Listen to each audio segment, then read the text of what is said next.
listening to the GM Shuffle with Michael Lombardi, presented by DraftKings and VSiN. Here is Femi Abebefe. Oh, this is the GM Shuffle presented by DraftKings and VSiN with the one and only Michael Lombardi and Femi Abebefe. I'm your host here. Make sure to subscribe, rate, and review wherever you get your podcast. Our producer, Elliot Bowman, with us on the ones and twos. The draft has concluded, which is the return of America's favorite game show. Where in the world is Michael Lombardi? Michael, how we doing, buddy? Well, I don't know if it's a game show, but I'm in Utah right now, driving my way back to the great state of New Jersey. I cannot wait to get back. Can't wait to cross that Jersey state line. You know, I'll be like barefoot girl sitting on the hood of a car crossing the Jersey state lines, but it'll be good. That's from Backstreet's Femi. I know you don't know that song, but anyway, I'm looking forward to it. Utah's an incredibly beautiful place, though. You know, I don't know how much there is to do. Kind of look out of place here in Utah, Italian from New Jersey, but it's really beautiful. It really is. So we're making our way back. I'm going to hit Denver tonight, be in Denver tonight, watch the 76ers against the Celtics. Looking forward to that. Your boy's not playing tonight. You're one of his defense attorneys, too. He's not playing tonight. Shocking.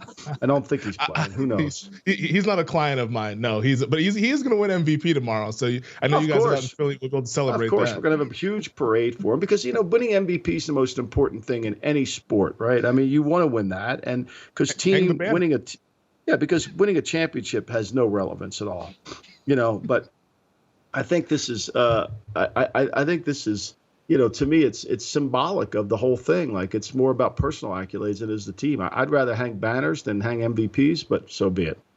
Yeah, it is what it is. We're going to miss you. We had you out here in Vegas for 6 weeks and stuff like that. We were together for so much time, but now you're heading back to Jersey. We knew you eventually had to go back home, but it was fun. I mean, I actually know what life's like with a commute. Like, I haven't had that. You know, I leave my house and drive about 3 blocks and I'm in my office, and then I drive the 8 or 10 blocks back. And, you know, like now I don't have a commute. I'd say this, you know, the people at the Circa were incredible. Derek Stevens were incredible to me. Barry, if you ever come out to Circa, you know, the stadium swim's incredible. Yep. The sports book, as you know, is incredible. And the casino is the cleanest thing I've ever seen in my life. But also, I would recommend Barry's Steakhouse, you know, was good. The other place you got to go to Oscar's Steakhouse, because Oscar Goodman has a steakhouse right next door at the Plaza. Tremendous. And then, of course, Oscar's around. That was an incredible event. But it was awesome. I had a great time there. Yeah, have you been to Sinatra's at the Wynn? Yeah, I've been to Sonata. Very nice. Really good service. I had the veal when I went, and I loved it. Of course you did. It's the best in the city. It's the best in the city. Of course you did. Yeah, it's awesome there. Yeah. As for Tommy, tremendous maitre d' there. It's awesome. Everything's good there. They even have Sinatra Select. So my man Isaac took me to dinner there one night, and then I went back with the Nolan family. So I was there twice. So that was all good. So I almost could become a restaurant critic of Vegas. That would be a good thing too. It's early in the morning on the West Coast. It'll be late afternoon, kind of lunchtime for our friends on the East Coast when the podcast drop. I think we're going to make everybody hungry with this first 4 minutes or so. But so let's actually get into it. Let's get into it. But I think really where we are today after the draft, we have gone from lying season, right, where everybody was lying, to now everybody proclaims how great of a draft is. I mean, it's amazing, right? Have you ever seen anything like it? And nobody disappointed. I mean, somebody sent me I think, this is Chad Rudders. Guess what Baltimore got for their draft? Oh, was that just an A for our Ravens? Yeah, of course they did. There we go. I mean, like you could write one team got a C. Oh, who was that? Wow, what did they do to get a C? Well, the Detroit Lions got a C because they took the bag, and that violates everybody's code of conduct. But let's get into it anyway. Let's talk about it. I tweeted out yesterday, Femi, or I think Sunday. You had football Twitter up in a frenzy yesterday with your tweet. I don't understand why this is so complicated to get to. And I'm not saying Tennessee. Look, we know Arizona was engaged in conversations with the Raiders. I mean, you can read Peter King's column this morning and see that, right? But once Nick took the quarterback, then the value of that third pick for Monty went down to, you know, who's trading up for Richardson, who's trading up for Levis. And so what Nick simply did was he flipped it. He locked everybody out of 3 that wanted a quarterback. Now, 3 could have traded down to 7 with the Raiders, and the Raiders would have come up, and I don't know whether they would have picked Will Anderson, whether they would pick Tyree Wilson, whether they picked Devin Weatherspoon, or Paris Johnson. I don't know. But he overpaid for the quarterback. And when you look at it, Femi, and you see it and you just examine it, right? So if you go by the Jimmy Johnson chart, he overpaid by 600 points. The Buffalo Bills overpaid for Josh Allen by 700 points on the Johnson chart, okay? When you look at it, I don't know, Stewart, this guy Stewart has a chart. They overpaid by 20. He said they gave 32 points. They gave up 52 points. Some guy named Hill, I don't know who these people are, but 847 points that Arizona received. The point differential was 300 there in favor of Arizona, okay? The point differential on OTC was 1,866. The point differential on our boys over at PFF, we don't know who they are. They're behind a curtain. They're all mysterious. Nobody knows, but they grade. That was 0.79. And then on some guy named Baldwin, it was 200. So all this overpayment is not because of the quarterback. And I think, to me, whether Tennessee wanted the quarterback or not is irrelevant, right? Tennessee obviously drafted Levis in the second round. But what Nick did was he locked anybody out of who else might have liked it. And then he just overpaid. He didn't overpay for Anderson. He overpaid for the quarterback. That's how he's looking at it. He has to look at it that way. Well, let's play the clip of Nick Caserio. Why is it so hard for people to understand that? Why is it so hard? You don't if you're going to, everybody overpays to move up to get a quarterback. That's just common. Well, hold that thought. I want to play this clip from Nick Caserio because he is, in his own words, talking about why they made the move that they made to go ahead and secure Stroud and Will Anderson at the top of the draft. The trade in and of itself was just about doing what we felt was best for the team and the organization. And I would say trades are always a product or a function of the player.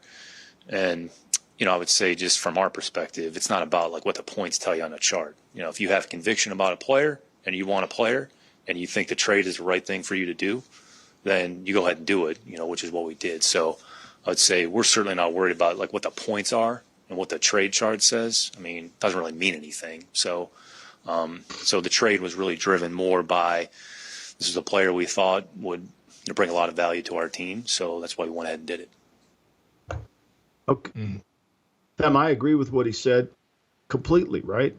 But he also blew up the deal by what he offered, right? It's a little bit like, if you're going to go buy a house and the guy wants $1 million for the house and somebody else is in the bidding and they're offering $1.1 million and you offer $1.7 million, you're getting the house. That's what he did. He just blew him out of the water, and he guaranteed himself the pick, and he guaranteed himself to come away with two players. And again, as I said on Friday, I don't have any issue with the two players he picked in terms of the structure of team building. I'm not in love with either guy. I think either guy could be good. Do I think they're great? No, I don't. But that's what makes the draft so good. I mean, I saw in Peter King today, Mel Kiper said, I didn't like the rest of the Raiders draft. Like, how would he know? Like, how would he know? Like, how is that even fair to anybody? Like, it's like, to me, it's about team building. It's about what happens 3 years from now. I mean, his grades, do we go back and analyze his grades? I wish somebody would come out with a column on after all his grades that he gives out. I mean, it's like, it's beauty's in the eye of the beholder. Mel could be right. Exactly. He could be 100% right, but he also could be 100% wrong, which he often is. Because he doesn't know. Nobody knows the fit for every player for the team, right? I mean, nobody knows the fit. So, like, nobody is the authority on the draft. If the draft had an authority, if we had a guy that was 1,000% correct, then okay, he could be the greater. But this isn't the way it is. Hall of Fame people. I mean, Al Davis wasn't right all the time. Bill Polian wasn't right all the time. Nobody's right all the time. Bill Walsh wasn't right all the time. It's just, to me, so like nobody's the authority. The grade situation and what we do post-draft, and I get it, it's great for content and all that, but like you said, the grade is based off your own personal biases of how you felt about that player heading into the draft, in which your evaluation could be correct or it could be wrong. I mean, I always bring this one up, but Mel Kiper famously gave the Seattle Seahawks a very bad grade for that 2012 draft class that netted them Russell Wilson and Bobby Wagner, and he didn't really see the vision that the Seahawks saw. Of course he did, because he doesn't understand what he doesn't know what. Even though he's been doing this for 40 years, he doesn't know he can't go to a blackboard and explain Pete Carroll's system to you, nor can he tell you what the middle linebacker in Pete Carroll's system does. And if you don't know that, it's hard to quantify whether Bobby Wagner is going to be a good fit for you. See, we take football like it's baseball. You play third base for the Mets, you play third base for the Yankees, same position. No, it's not. It's not. It's a different skill game. And if you don't know every scheme, if you don't know players and plays, it's hard for you to judge. Like, it's really hard for you to judge. Like, I don't know. Like, I have no idea what offense they're going to run with Stroud now. So were they going to fit to what he did at Ohio State? How are they going to handle that? And so the things that you look at, you just can't, like, for example, everybody's talking about Zay. We'll get to this later when we break down all the teams. But when you look at, like, Flowers, like, I think Lamar needs tight ends, big receivers. If I were Baltimore, I would have drafted Kincaid because Lamar succeeds with tight ends. He succeeds with big receivers in the middle of the field, not little guys on the outside. But I'm not saying Zay Flowers is not a good player, but when you know the strength of who you are as an offense or a team, when you scout inside out, you can do that. To me, there's the criticism. It isn't Zay Flowers isn't a good player. It's how does he fit within the program? And if you don't understand everybody's team, I learned this from Al Davis. The first time I met Al Davis, he started quizzing me on teams and like, okay, tell me, would you know the scheme on this team? Like, and I'm like, holy fuck, I'm out. I better start studying this shit really hard. Because if you don't know it, how can you apply it? How do you know what they're going to do? How do you know what team vertical sets? How do you know what team does what they do in their offensive line and their protections? So you have to know this.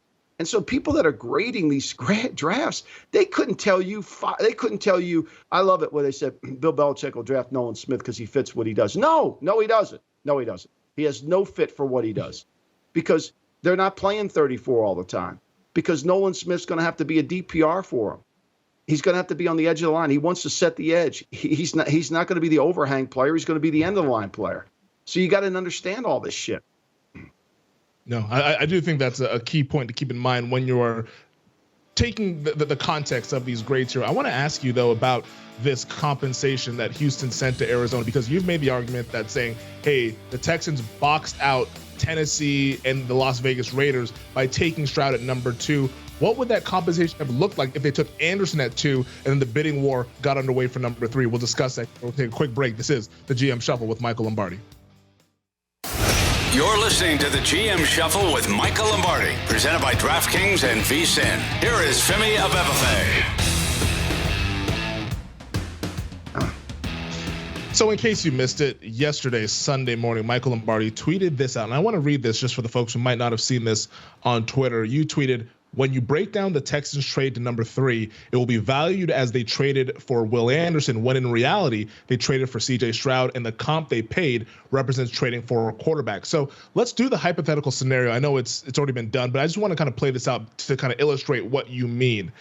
The Texans gave up number 12 this year. They gave up the 33rd pick this year as well, so their second rounder, and then a first-round pick and a third-round pick in 2024. That first-round pick is their own. It is not the one that they got in the Deshaun Watson deal. It is their own first-round pick for next season. So let's which play. Is significant. Okay, that's significant because based on the breakdown of the trade, okay, future picks are discounted by 10%. And so we're going to call what Arizona received a mid-first round pick, when in reality, that could be a top 10 pick, which is even going to enhance this even more. So even this right here isn't even, this is probably the minimal of what they're going to pay. It could be more in terms of point value. So if they had taken Will Anderson number 2, what do you think would have happened at 3? Because you talk about how they boxed those teams out, and maybe that, I guess, decreased the amount of picks that they would have to give up, or the value of said draft picks. Would this have had to have been 3 number 1s to go up from 12 to 3 if Stroud was still on the board? No, I think they paid as if Stroud was at 3. That's my point of the whole conversation. Okay. They just overbid. I don't think Tennessee was ever going to pay this, nor do I don't even know if Tennessee was in it. There might have been some other teams in it from 3 to 7, but this blew anybody else out of the water. So what I'm saying to everybody is, from a mindset of a general manager, is basically you paid this for the quarterback. You paid quarterback value, right? You paid quarterback value, and you put your chips at the middle of the table. And so how you did that is how your thought process. But when you took Stroud, you basically removed any questions of whether Tennessee could come up, whether they wanted to or not. The Raiders were never coming up for Stroud. So that's out of it. I mean, they've even admitted that. I think they admitted it today in Peter King's column. They had 4 guys they liked. They wanted 3 quarterbacks to go first. They got that. So, you know, I'm allowed to say that because it was in Peter King's column. So anyway, that was in the dinner side chat. Yeah, I won't get in trouble at home now. I mean, I won't get, you know, I mean, he won't let Sienna talk to me for like 4 days if something gets out, and that'll break my heart. But anyway, so, you know, so you just have to understand it. You got to be able to, this is, to me, you only do this when you have conviction of the quarterback. And again, I'm not criticizing what he paid. He overpaid, and if Stroud's great, it's great. He doesn't have to have Anderson be great for this to work. He needs Stroud to be great for this to be great. So you don't think that Anderson is, let's say Anderson ends up being like just an average pass rusher, we're not going to look back on this and say, oh my God, they messed that up. The media will look back that way. I won't. I'll say, to me, this was always about Stroud. It was always about getting the quarterback and how he manipulated. See, the draft has there's ways to manipulate the draft, you know, and unless you've been in the room, you don't really understand it. You know, like I'll give you, like there's a couple times in this draft where one team was just really damn lucky. They're sitting there in the second round and they want to pick their guy and they're trying to trade up to get their guy. They thought they had a deal. They don't get it. And the team behind them traded up. The team well behind them traded up right behind them to get the same guy they wanted. So they got lucky. They got their guy. Then in the third round, they waited it out and they got another guy, and the team was trying to trade above them to get the guy they ended up picking. Sometimes it's just lucky. Sometimes when you're trying to trade up, you can't get up there. You know, teams decide to change it. I mean, we saw it today when in that same column. I mean, they were trying to trade up to get Michael Mayer, the Raiders, in the first round. They thought they had a deal with Kansas City. It fell through. They ended up making a deal with – they thought they had a deal with Detroit. That fell through, and then they got another deal, and they picked them. So, you know, there's a lot of manipulation, and sometimes you're trying to trade up to try to freeze the pick to make them have to not let somebody else get involved in that pick. You follow me? Yeah, you're trying to trade up. I'm trying to go to 3. I really don't want 3, but I just want to be on the conversation with 3 to tie them up, to see if that maybe that, you know, somebody doesn't get in there and somebody walks away, and then you go, and then maybe you do it. It's what we call freezing the pick. You're trying to freeze the pick. You're trying to say, okay, I'm calling up there. Let's just keep them on the phone, keep them engaged. And when we had 15 minutes in the first round, it was harder to keep them engaged. You had to shit or get off the pot, right? But now with 10 minutes, you got a better chance. Okay, well, now we won't do, let me call you right back. And then they're waiting for you to call back. You know, we're in this, but we'll wait for you to call back. You know, I will push back and disagree with you on the fact that if Anderson doesn't work out, there's not going to be. Give me Femi Twitter. Come on, give me Femi. Because here's where I'm not with you, is that Stroud, his success is independent of Will Anderson. And when they picked Stroud at number 2, they didn't have to go up and get Will Anderson at number 3. They could have just let that go by. You know, because we know this. We do know that those were the words that came out. They weren't picking a quarterback. Just weren't. I mean, Schefter reported it. I reported it. Everybody knew it. I think what happened in Houston was the owner said, "Look, fellas, I want a quarterback. You figure it out." Mm-hmm. And so I think what Nick did was solve the problem. I think Nick said, "Okay, what quarterback could we take? Which one do we want? And here are the 2 players." I think there was a mandate. And I think he wanted Anderson. I think that's what he wanted. Because here's the reality. We've known this. Think about this. All through the draft process, Houston, there was nothing that was revealing in terms of what player they liked. What came out was they weren't in love with the quarterbacks. And that was factual. And then all of a sudden they fell back in love with Stroud. Okay, everybody has a right to fall in and out of love. The reality here is that I think what he did was manage the situation. If he couldn't get up to 3, he satisfied his owner by getting Stroud. Okay. Yeah. But by overpaying for 3, he satisfied himself. But that's my argument, is that he didn't have to get what he wanted. I mean, he's not. Yeah, he did. He wouldn't be the first GM to not get what he wanted. Yeah, but he would have felt like, okay, I passed up a chance to get a defensive end for a head coach who needs an OE end. And that's the guy that we can build a defense around. Yeah.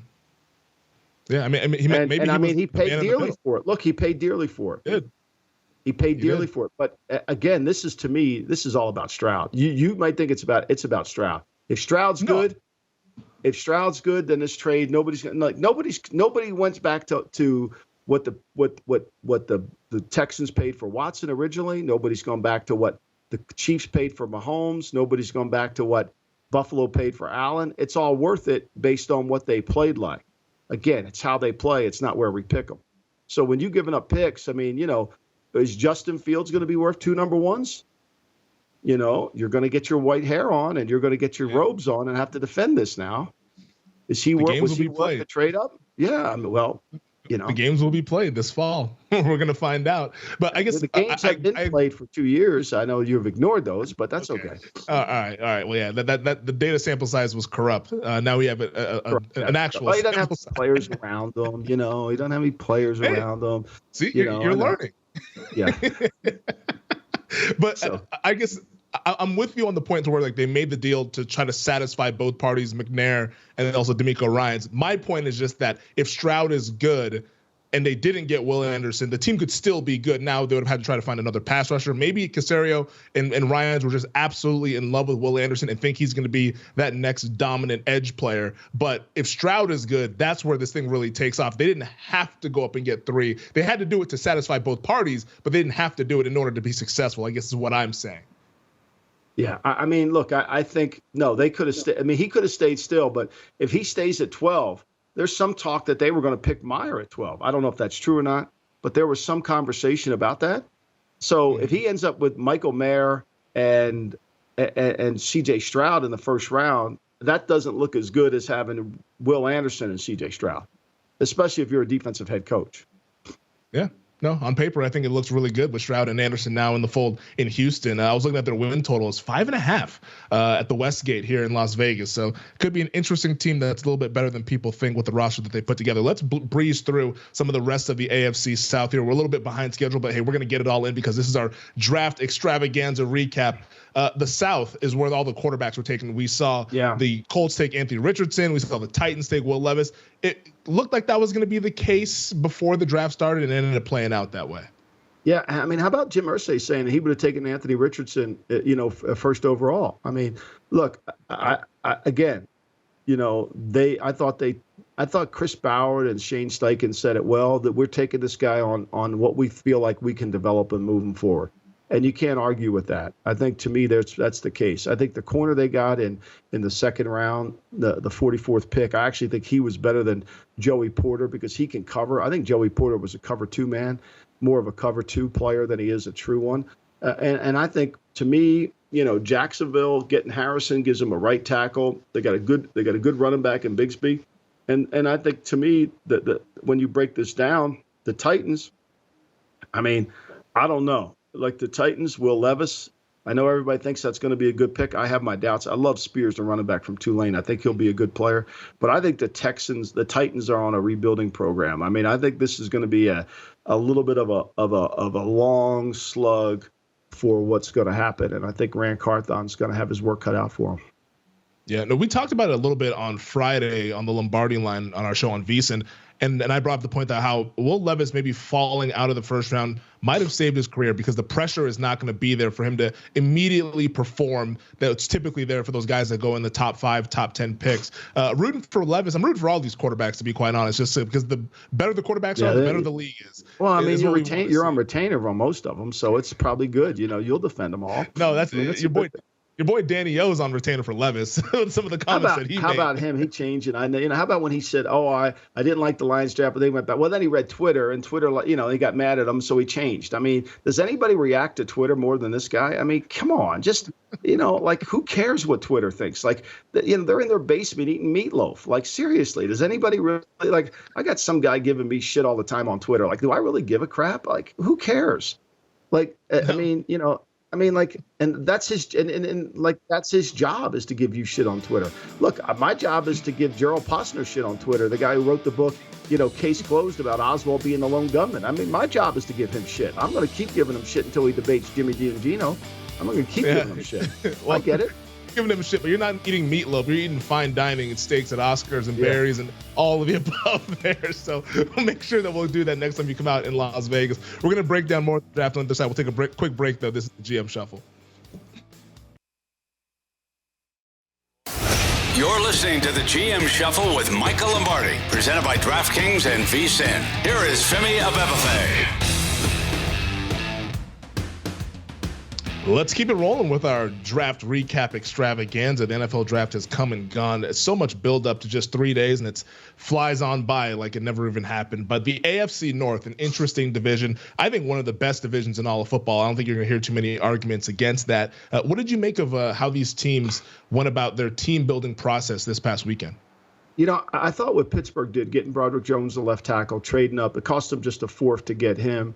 And then, as I mentioned earlier, like, I don't love Joey Porter, but Joey Porter for Pittsburgh scheme fits, right? Like, they're going to roll the coverage. He's going to get his hands on people. He's probably going to get called for too many pass interference calls. He's too handsy. But in their scheme and with Tomlin, I think he fits. You know, he's physical, he'll tackle. I thought, you know, and why did Darnell Washington slip? Darnell Washington slipped for one reason and one reason only, because of the medical. He had so many injuries. He had so many kind of things going on that the doctors pushed him down, not the talent. So that, you know, if he can stay healthy, and that's a big if. You take these guys and you wonder if he could stay healthy. So, you know, I think to me that was a good play. The Browns, they didn't pick till 74. I think the Browns' best offseason acquisition was Schwartz to be their defense coordinator. Let's face it. I mean, I think that's going to help them more than any of these draft picks.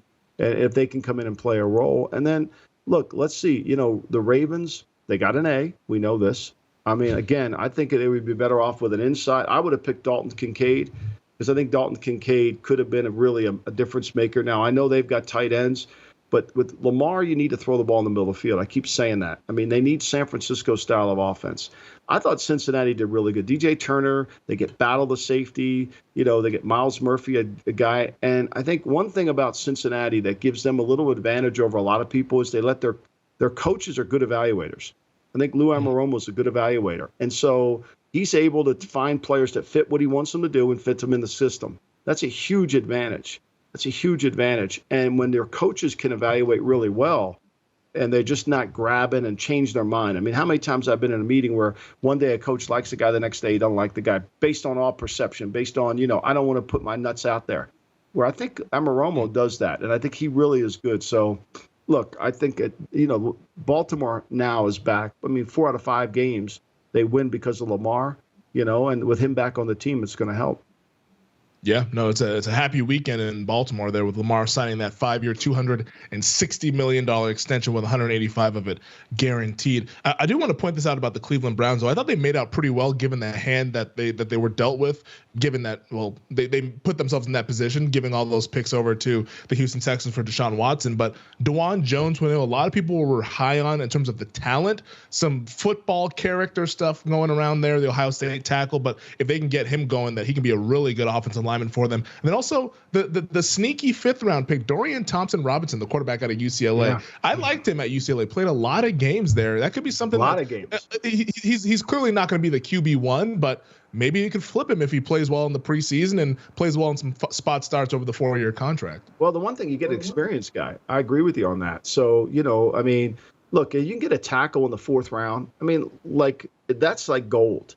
I mean, that's what I think. If you want to be critical of some teams that need offensive linemen that didn't pick some in the 3rd, 4th, and 5th round, yep. Because you got to get those guys. They're just not going to show up on your campus. You got to develop them. You got to have a strategic plan for them. To me, that's team building. That's the art of team building. And I love this. You know, well, you know, they said, oh, the Patriots did nothing to help Mac Jones. They drafted 3 offensive linemen in the 4th round. That doesn't help Mac Jones. Like, you don't have to draft a receiver to help Mac Jones. Like. It's the only way. All right. It's the only way. I mean, if we can get him to count to 7 Mississippi, that'll help Matt Jones. Yeah. Well, Belichick hates Mac Jones. I don't know if you saw on Twitter or not. Oh NFC, let's get over to the NFC. We'll get to the AFC East in just a bit. NFC North, though, the Detroit Lions, we talked a lot about their draft on our Friday episode, recapping the 1st round, taking Jahmyr Gibbs, then also Jack Campbell, a linebacker out of Iowa. What do you make of Minnesota, Chicago, Green Bay, Packers talk about getting some help for Jordan Love. They drafted all the pass catchers to try to make that thing work. Yeah, I mean, I love that they took a defensive lineman that can play. Now, Van Ness didn't start a lot, but he's an edge guy that can go inside and play 3 technique and nickel. Musgrave's a good player, the tight end. And they get another tight end in Tucker Kraft. So that we'll see how that all works out. I thought the Bears were interesting. They took 2 big guys, right? They take the Darnell Wright, who will start at right tackle, but their offensive line is still. They took Dexter, the kid from Florida, but when you watch Dexter, he's laid off the ball almost all the time. I like the size of the player. I really do. I love the size of the player. He's one of the few guys in the draft that had size. But like, for example, as much as you want to criticize the Lions for taking Gibbs, they took a kid in the 3rd round, Broderick Martin, who has incredible size. He's got power. I think one of the biggest mistakes scouts make in evaluating defensive linemen is they put no value on pushing the pocket. They label guys run-down players only. Well, that's true. Some guys are run-down players only, and maybe that's all they can do. But if a run-down player has the ability to push the pocket, for example, Jumpy Geathers. Jumpy Geathers never won with quickness. He won with power. He just would forklift you back into the quarterback's lap. And he pushes the pocket. And sometimes that becomes really important. Like Maisie Smith for Dallas. I mean, yeah, he's a good rundown player, but if he can push the pocket, he's going to make Parsons a better pass rusher because he's going to make the pocket tight. And so what Detroit did with this Broderick Martin kid, who's huge. I mean, this kid went to Western Kentucky. He transferred from, I think he was at 2 schools. He's 6'5". I mean, Al Davis would have loved everything about him except he ran 5'2". He had like 35-inch wingspan. He's got 11 hands, and literally he can walk anybody back to the passer. So that to me has value. And when you can get a lineman that can do that, that pushes him way up the list. Yeah, 6'5", 337. This is what I'm seeing for Broderick Martin. That's a massive human. The Detroit Lions. You see that's the Al Davis theory. We better draft people that they're not a lot of they're not a lot of them on earth. That's why when I bring up the kid from the Florida, Dexter, he's a big man. Now he's a big man, but he doesn't always play. He's laid off the ball. He's a basketball player. He's very athletic. So we'll see. I mean, the Vikings, look, they took Addison.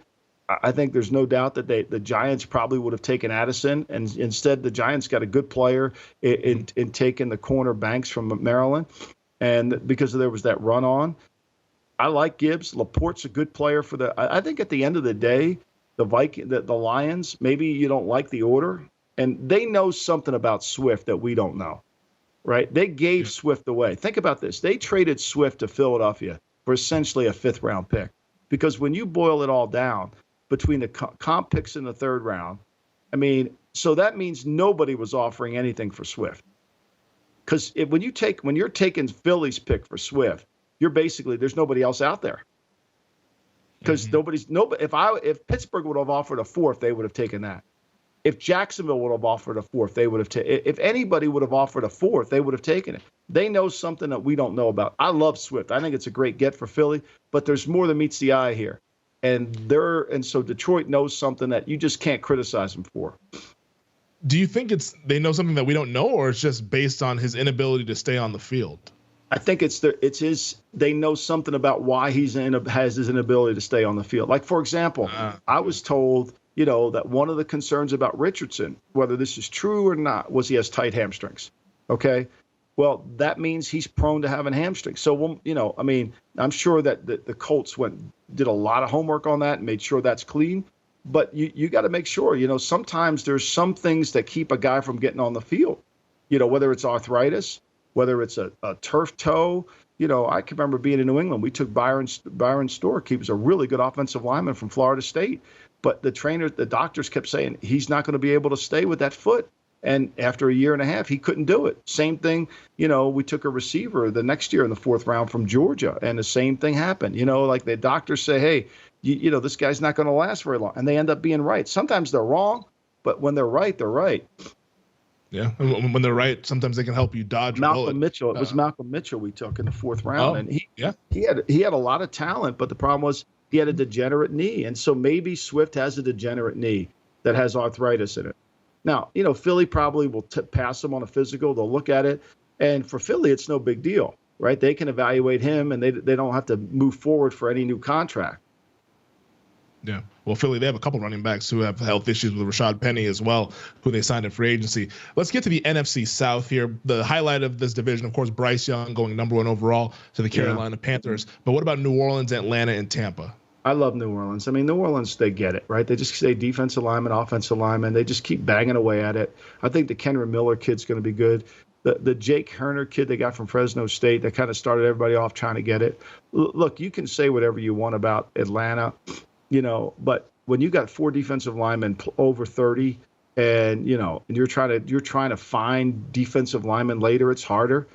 We'll see if this works out. It's going to be interesting to see how he incorporates Bijan Robinson into it. I think Bijan's a very talented player, so I'm not being overly critical of that. I love the Panthers. I think the Panthers are a couple moves away from really maybe taking a Mother May I step forward, and I think the Bucs are in a rebuilding mode. I mean, look, the Bucs, I don't know if they were interested in any of the quarterbacks, but they didn't seem like it. But, they're going in the season with Baker Mayfield and Kyle Trask. I think, that's going to be a challenge for them. I don't think anything they did in this draft is going to move the needle on their win total. Well, Carson Wentz is still out there, isn't he? Has he signed with anybody? I think he's going to stay out there. I don't think he's going to play. I mean, who's going to sign him? I mean, we had a record amount of quarterbacks drafted. Sean Clifford got drafted by your Packers. Think about that. My Packers, it's Big Daddy's Packers. What do you think about that? Yeah, Big Daddy. He's still complaining. He can find anything. I mean, the Knicks lost. I didn't even text him yesterday when the Knicks lost. I'm sure he wants to fire Thibodeau today. I got him in the playoffs. He wants to fire Thibodeau. Big Daddy, he can find the dirt in the snowstorm. Big Daddy's hammers out all. Big Daddy's a carpenter by trade. His hammer's out. He's firing everybody left and right now. It don't matter what sport it is. He can get him fired. And he can only watch parts of the game and know the game. I mean, this is the amazing thing about him. He can watch like a little bit of it, and he can tell you everything. He picks things up very quickly. One thing I do want to point out about the Bijan Robinson selection for the Atlanta Falcons, the talk about Bijan Robinson is what we've discussed, how he's multiple. You can use him as a runner. You can use him as a receiver. It's only worth it if they use him that way, because we hear that a lot of times about these running backs. Oh, we're going to use him in so many ways, and then when season comes, they're just running them up into the line of scrimmage. So they got to use him that way. I think he'll be good for them. I'm not denying. I think Arthur Smith will do a great job of getting him the ball. The problem is, are they going to stop anybody? That's the problem I have. Are they any good in the kicking game? It's not a 7-on-7 league. Let's talk about the kicking game on the other side, because I know you want to highlight what the Niners did on day number 2 in the NFL draft. You're listening to the GM Shuffle with Michael Lombardi, presented by DraftKings and VSiN. Here is Femi Abebefe. I can't believe we waited this long to talk about Michael's favorite player from this past weekend's NFL draft. And it starts in the NFC West with what the San Francisco 49ers did, selecting Michigan kicker Jake Moody, 99th overall. Now, I'll admit, when I saw it pop up on the screen when I was watching the draft here in the cave that I'm sitting in, Femi was ready to come out on that. Well, Femi did not tweet. I did not tweet about it. I just said, that's rather interesting and rather early for a kicker. You, though, have a different take. Well, I think everybody, saw the talent in this kicker. And earlier in the year, I forget the game it was, but Michigan was playing. They were playing someone, and it was a close game. I forget. It was one of those Michigan should have won the game, but they won it on a field goal late. Was it the Illinois game? I know they played. It might have been the Illinois game. Yeah, it might have been. And Jim settled for field goals when the analytics told him he should have gone for it on 4th down. And eventually, those field goals won the game for him, because he didn't pass up points. And I texted him after the game and I said, what a great job managing the game, keeping yourself in the game. And, he sent me a text back saying, great, thanks a lot. And, the one thing you got to have is a reliable kicker, and we got a great kicker. And, it was clear. This Moody kid is really good. And just talking to people around the league, they love this guy. This guy's got great kickoff ability. He can make kicks from everywhere. He's deadly accurate. I mean, he is – now, I don't want to put too much pressure on the kid because when, he's not Justin Tucker yet, but, he's got that kind of skill. And when you're an offense – like San Francisco, who typically will move the ball. I mean, they don't go very many 3-and-outs, and you have a kicker that can kick it, you're going to get some points. Remember, points per play, points per drive are critical numbers in the NFL to analyze. So this gives them. And then they have the best inside the 20 punter with one of the best defenses. So you add those combinations. You make your offense, you make your opponent play on a long field. You're always getting some form of points, whether it's 3 or 7. And you have a guy that can control field position. I mean, that's where special teams matter. It's the hidden value of the kicking game. Nobody sees it. But when you're Dallas and you've got a third, you got 3:18 to go in the game, and you got Joystick comes out there and throws 3 incomplete passes, and then you punt it back to him, and you get the ball back at 1st and 10 at your own 12 with no timeouts left, and you got to go 90 some yards to get it or 80 some yards to get it, and then you realize how important the kicking game is, or how important matching your game strategy to the kicking game becomes. I mean, how about Dallas in the playoffs last year with Brett Maher when he couldn't make a single extra point, and then all of a sudden it becomes the story heading into that 49er game about how he can't make kicks, and he shanked the kick, and that was a whole deal. Like when you don't have a kicker, it becomes a very, very big deal. And to your point, though, it is the Illinois game. Jake Moody, he made 3 fourth-quarter field goals, and those were the 9 points that they scored to ultimately win that game by 2 against Illinois. So yeah, so look, we've seen this happen, right? Kickers matter. We say they don't, but they do, and they get a kicker on a 4-year contract at really cheap numbers. Now, he's got a hit. I mean, McPherson, the reason the Bengals are in the win the Super Bowl is because of McPherson. I mean, I think Burrow's great, don't get me wrong, but I mean, he made a lot of kicks and pressure in that playoff run. I just think, to me, this was a great pick for their team. I really do. And, and they get him at 99. They got him before everybody, when Friday, that was on Friday night. And then that put Saturday, they went to bed knowing they had the kicker, which to me, it gives you a relief as opposed to now you're trying to trade up in the 4th round to get the kicker.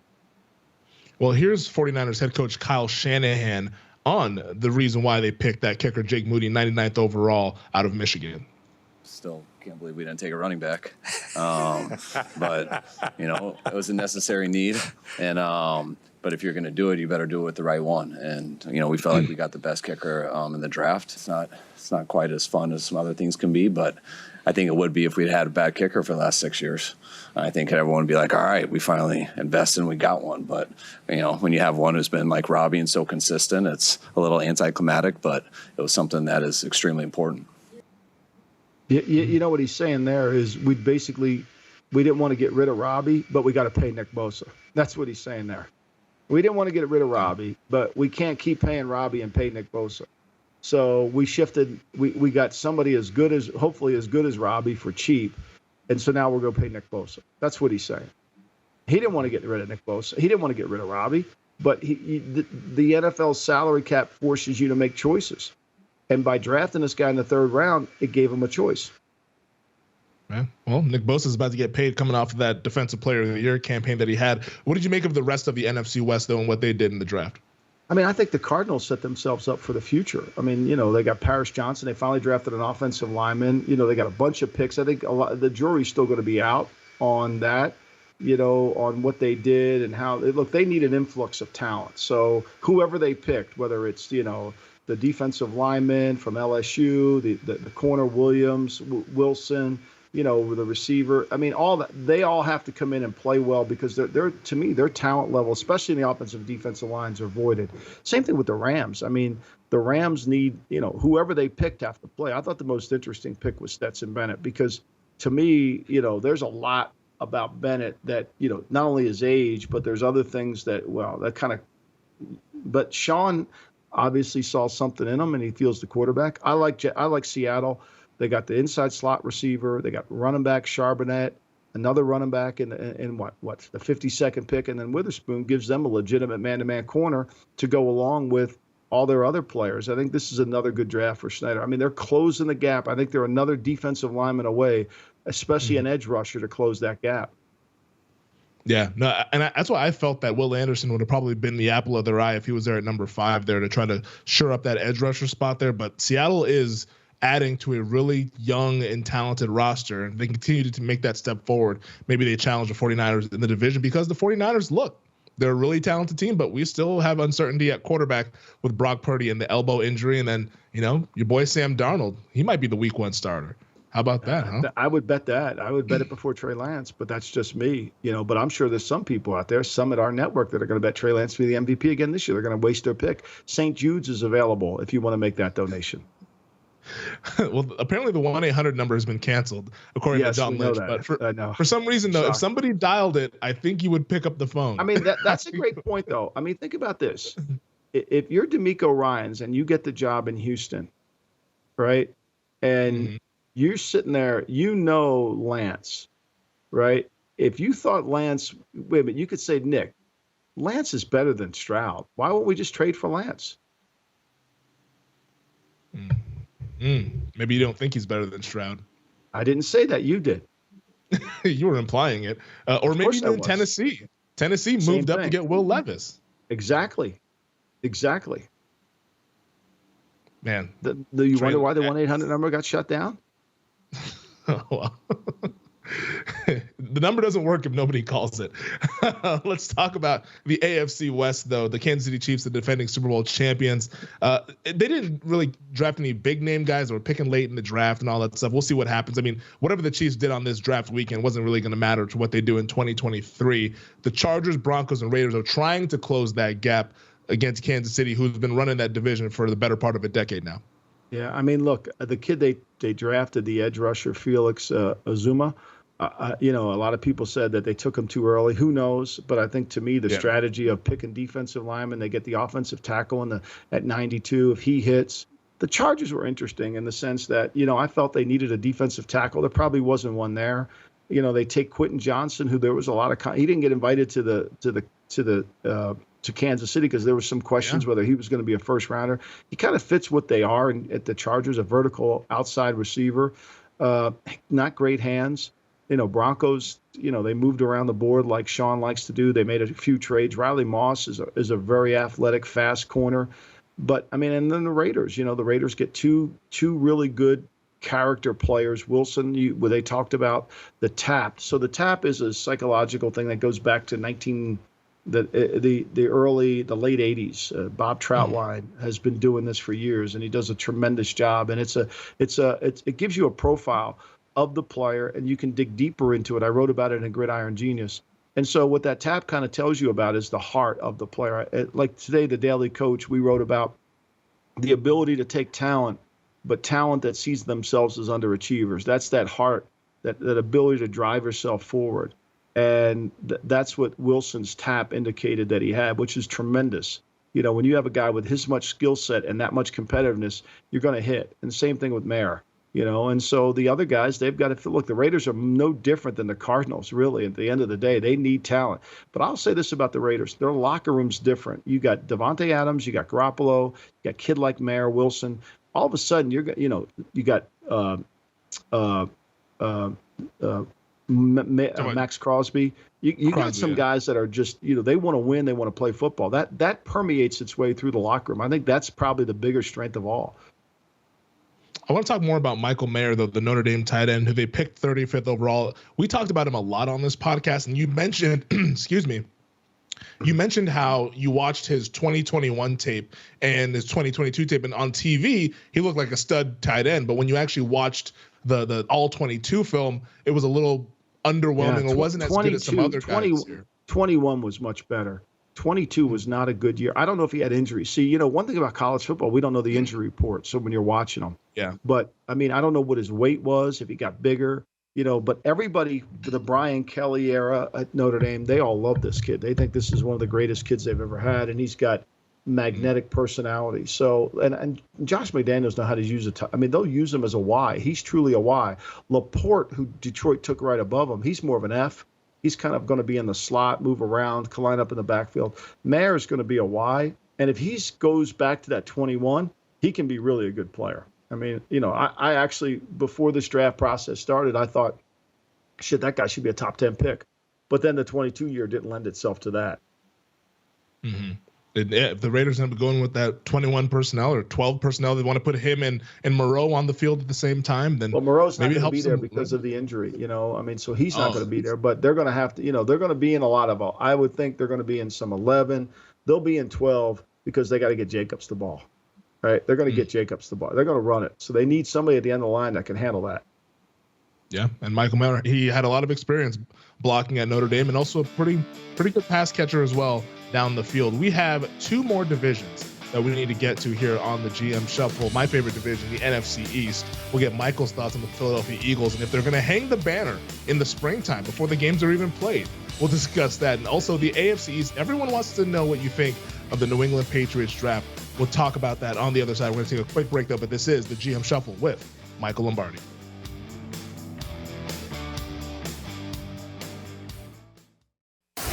You're listening to the GM Shuffle with Michael Lombardi, presented by DraftKings and VSiN. Here is Femi Abebefe.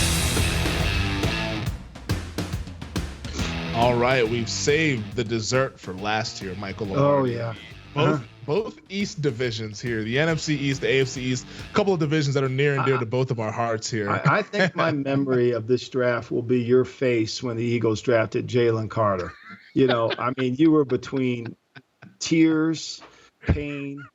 You know, it was like you were watching a bad movie and you wanted to cry, but you wanted to, but you didn't want to cry in front of your kids because you didn't want to see them that hurt you. Like, like this was painful. Like I could just see it. And the best is yesterday before I left, I saw you and Dave Ross convincing yourself that everything's going to be okay. This is what makes pro football so good is the fans being able to rationalize, that even when it looks so obvious that, this Eagle team is going to grease those poles again coming down Broad Street, that, you guys got that stiff upper lip, and, you're ready to go. You're going to, you're not going to back down from it. No, we're not backing down. We're not backing down from the Philadelphia Eagles. I was upset that they took Jalen Carter, and that was something that I could see coming a mile away in our lead up to the draft for about a month. I was like, man, Carter, the more we keep hearing about teams are concerned with the character and all that, I was like, damn it, he's going to fall right in their lap and they're going to take him, and I'm going to have to deal with that dude for at least 4 to 5 years. We'll see what happens beyond that, but it's a really good pick for the Philadelphia Eagles, only having to move up one spot with the Chicago Bears to take who we believe is the best pound-for-pound player in this draft, as long as everything checks out off the field here. But should we be greasing the polls already for Philadelphia? I mean, look, everybody wants to hang a banner now after they took all those Georgia guys and then they got DeAndre Swift. Well, I think, look, Nolan Smith, I think he'll be for next year's team. I mean, will he beat Brendan Graham out or Riddick? I don't know. They'll probably find a role for him. The guard, I think, they drafted the Steen, the kid from Alabama who's played almost all the positions in the line. I mean, what Philly does is what Jeffrey Lurie believes in, is you win the game with offensive and defensive linemen. And how he executes the plan, and he picks off pieces like Swift and, Penny. You get discounted numbers on backs that are out there as opposed to paying top dollar. So, look, this is a good team, and they strengthen themselves. They get Jalen Carter to replace Hargrave. Will he be dominant away? Yeah, I think he will be. Jordan Davis has to be good too. I mean, Ringo was the corner that everybody loved. They traded next year's pick to get Ringo, so they invested in him, and they give him another corner. And the beautiful thing about Philly's draft is none of these guys have to come in and be stars. They can learn the position, learn what they have to do, and then they become players. So this draft was as good as it appears on paper. The true value and the fruits of their labor are going to come out in the 2014. Yeah, they also drafted your boy Tanner McKee out of Stanford. Like the Giants, okay, like the Giants. The difference between the Eagles and the Giants. The Giants need Banks. They need Michael Schmitz to come through. They need Hyatt. Those guys need to contribute immediately. Now, Carter's going to contribute. The Eagles don't need Nolan Smith to contribute. They don't need Steed to contribute. They don't need Ringo to contribute. They're just different in terms of that. But, they're going to need, that's why, same thing with Washington. I think Washington had a really good draft. I think Forbes is a really good player, 166 pounds. I think Martin's a really good player. I think Stromberg's a really good center. So they got 3 really good players early. And I think, look, we know the Commanders are the sneaky team in the East to compete with Philly, because they can match them in the defensive front. Now, their offensive line it hasn't really moved the needle as much as I would have liked. That being said, they're still if Howell's good or not, that's going to be the reality. And then Dallas, I mean, look, Schoonmaker is a really good player if he can stay healthy. That's a big if, though, right? That's a big if. So, did anybody close the gap? I mean, look, the Commanders are a quarterback away from closing the gap, but they may have that guy. I didn't watch Sam Howell practice or go through scout teams, so I don't know. I saw him play in one game, and he was good. He wasn't great. He was good. So we'll see.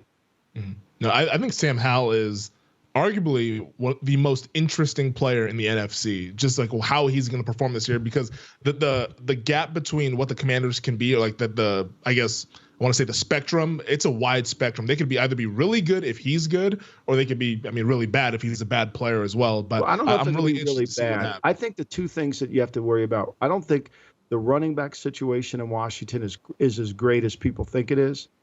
And I think the quarterback, I think those two things, let's say they traded for Derrick Henry, and this is just speculative. Now, all of a sudden, Sam Howell's going to be a better player, right?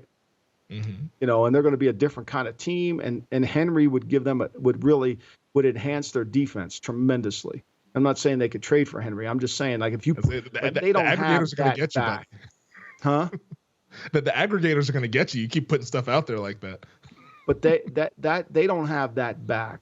They don't have that back. If they had that back, like, I think they have basically 59 runners. If they had a blue chip runner, like a real blue chip player in their backfield to really control the game, I think it would help their offensive line. It would help all their things. I'm obviously biased, but I thought the best moment of the draft came from the Dallas Cowboys on day 3. I don't know if you saw the clips on social media, Michael. Yeah, that's awesome. With Chris Vaughn, the father of Deuce Vaughn, the Kansas State running back, All-American over at K-State, and he got to make the call. And Chris Vaughn has been with the Dallas Cowboys for a long time, assistant director of the college scouting and all that stuff. And he gets to call his own son to make that selection. And like the whole war room was it was a little misty-eyed in there and all that stuff. That was a really cool moment. I think the Cowboys do a really good job in player personnel and scouting. I think they do a really good job. I think, like I've said many times, I think Will McClay should be, I know he runs it down in Dallas. We know Jerry's not out there with a stopwatch doing all that, or Steven.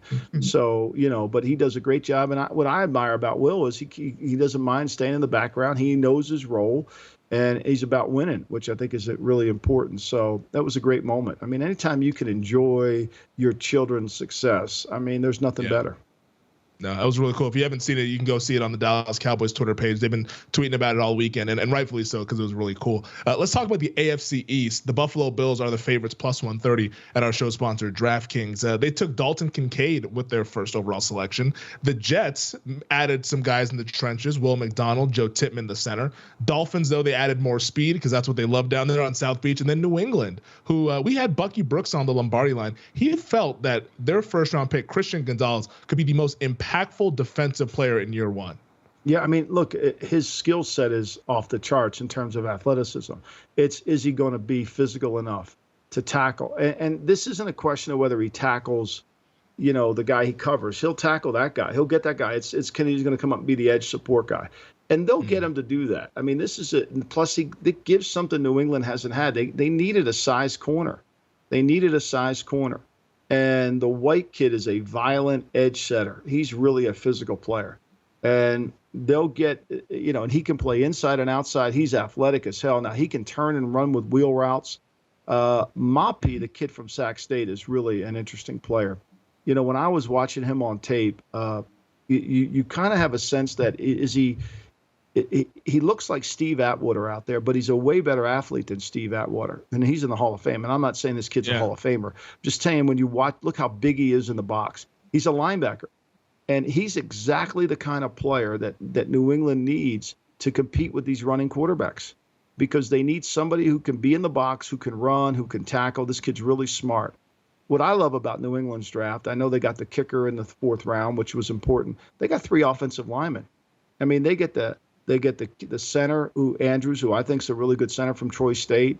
They get this big right tackle from Eastern Michigan, and then they get the Moppy. I want to say Mati. They drafted Mappo and then Mati. Antonio Maffi. Antonio Maffi at UCLA. I thought he was the Arizona took a guard from UCLA. I thought this was the better guard, but that's all beauty's in the eye of the beholder. But look, let's just say this. Let's just play this out.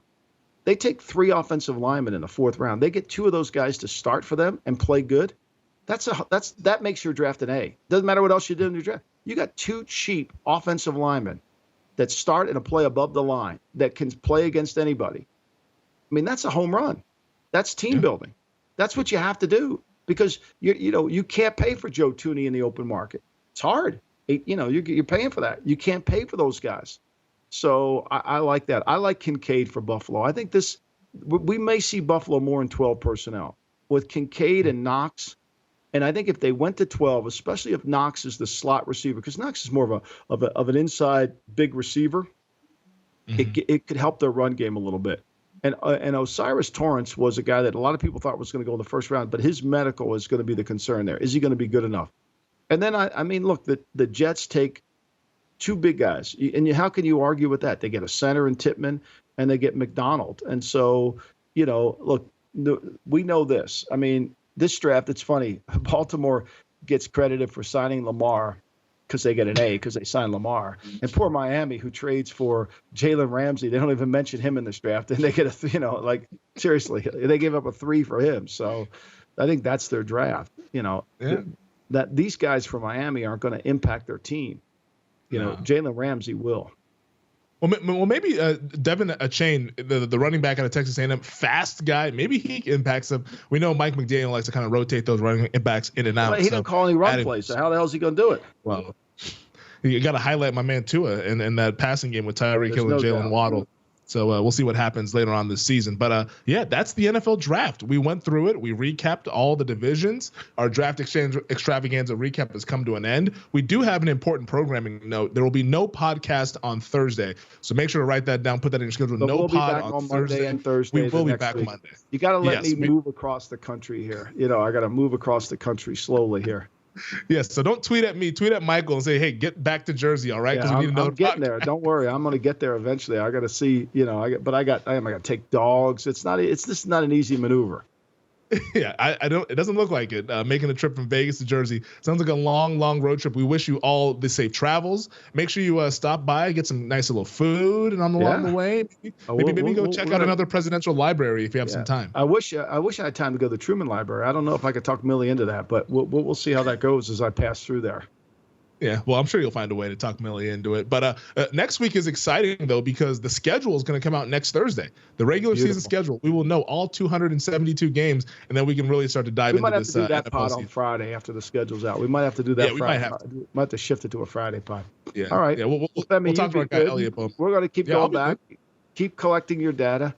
Make sure you bet those Bears tickets to win the North, please. We want to make sure we have an accurate sample size. So we'll make sure we get that going Elliot. In the fall of 2023. Thank you to our producer, Elliot Bowman. Thank you to DraftKings. Thank you to Visa. Thank you to all of you guys. Make sure to subscribe, rate, and review wherever you get your podcast. Once again, no pod on Thursday. We'll be back Monday to talk all things NFL here on the GM Shuffle presented by DraftKings and Visa. I'll talk to you then, Michael. Thank you.